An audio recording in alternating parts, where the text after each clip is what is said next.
Alright, it's time to do the T5 swap.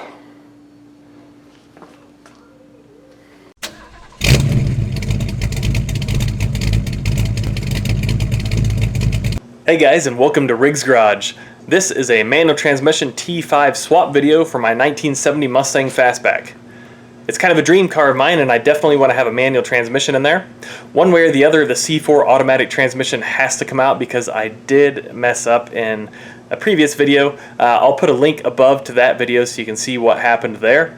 This video is part 1 of 2. It's going to cover mating that transmission to the right bell housing with the right engine plate, the right flywheel, and the right clutch.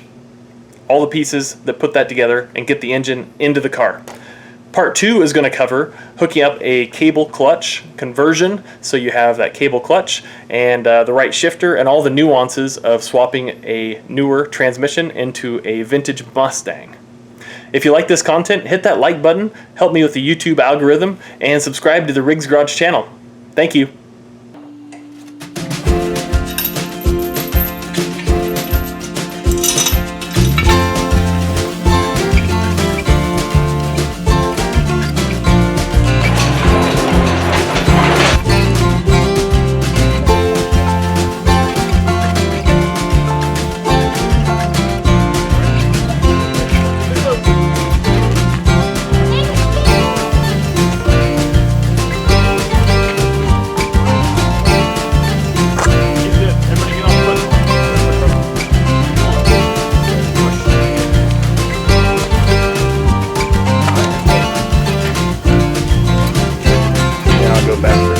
Good job.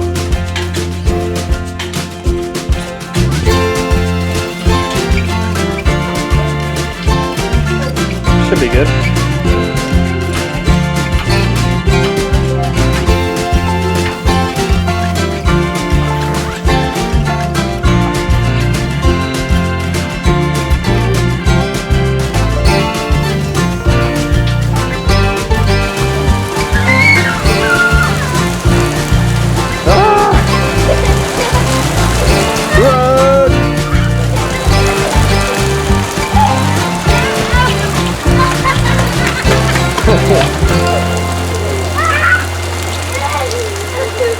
Hello, wet boy.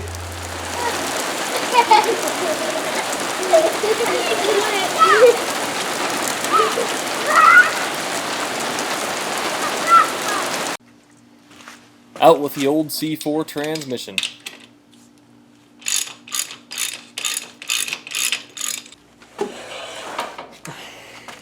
Yep, there's a problem. I did not put the torque converter drain plug in the right spot, so it sat here.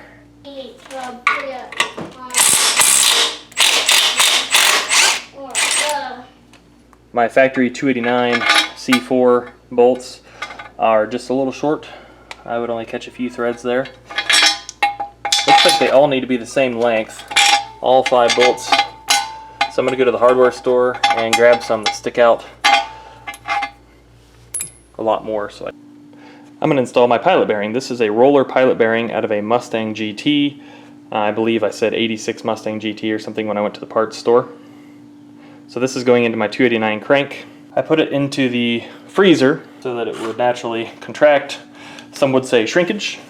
Now I'm going to bop it in with a 27mm socket and the hammer, the big BFH.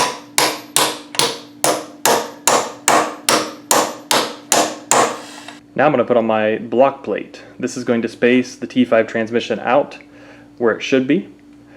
Use the block plate for whatever bell housing you're using. So if you're using your original 289 bell housing from your old Mustang, your vintage Mustang, you'll need to use the block plate from that bell housing. In this case, I'm using a 95 or a 94 Mustang GT bell housing, so I'm using the matching block plate for that. I got this one new on eBay for about $40. Next we'll put the flywheel on. I'm using ARP bolts, and the part number on this is right there, 100-2801. I'll put a link in the description below so you can order these if you need to do this. The flywheel I'm using for the conversion is the flywheel that would be on the 289. Your flywheel needs to match the balance of the engine you're using. So mine is like a 68 289. This flywheel is 157 teeth. I confirmed, counted it, and wrote it there, so I would know I'm not crazy.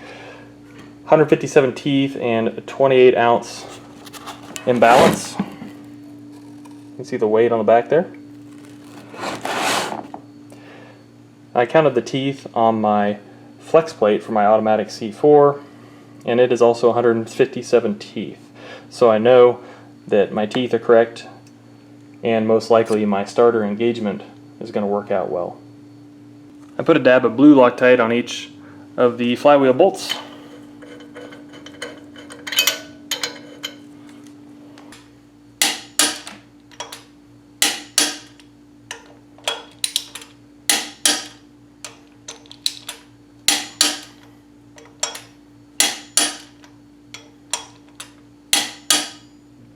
Now I'll do the pressure plate. Here are the bolts that I'm using, ARP. Part number is 1502201.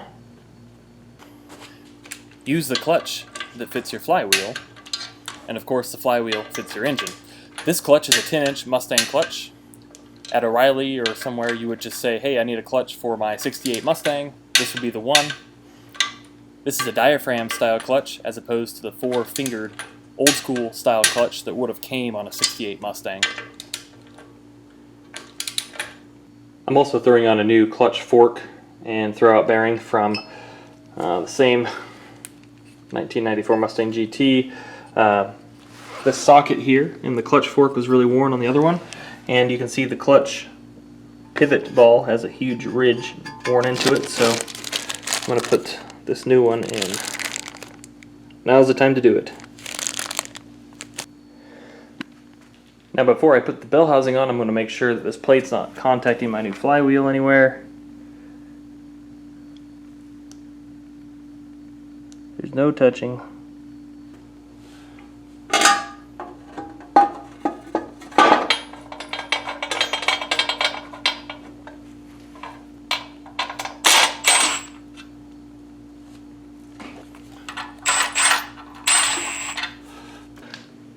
So my stock starter from the 70 Mustang with the C4, it will not align these holes, and it will not sit in here. So the starters from the older Mustangs, even through the mid to late 80s, they're this larger, fatter design, and that does not work with my configuration here. They went to a newer, smaller mini starter in the early 90s, so I needed to use the starter that goes with this 94 Mustang bell housing and this plate here. So this one fits perfectly right in, and I'm going to run it. Now I'm removing the shifter. It looks like we got 4 3/8 bolts around the perimeter after you take the 4 Phillips heads off the bezel.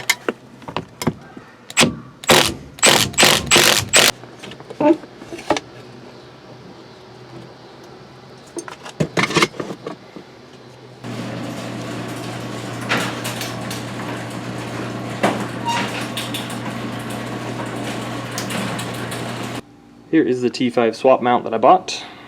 Also, I'm using the rubber mount from the 94 GT. Hey, Art. My gearhead neighbor, Art, is going to help me jam this engine home today. When it gets hard, let me know.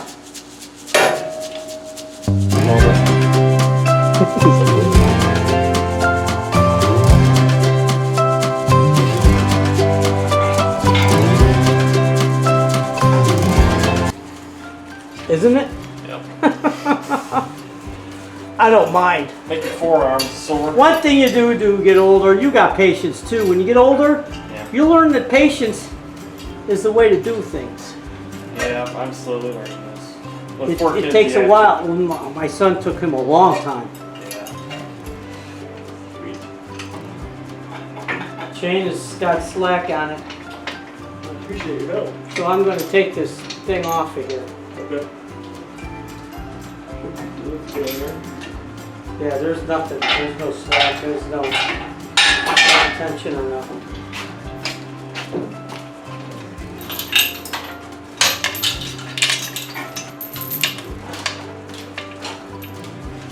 This is a nice little motor. It reminds me of a small block Chevy. Oh yeah. Hey like the valve covers. Gold. Yeah, I love those things. Daddy? These are back in my day, these Mickey Thompsons. All right, thanks for watching. A huge thank you to Art, my neighbor. He's an awesome guy and has some very awesome cars that I'd like to show you sometime on my channel. But thank you for watching, and stay tuned for part 2, where we put the cable clutch setup in and get everything buttoned up with the drive shaft and the wiring and everything else that's needed. Thanks for watching Riggs Garage.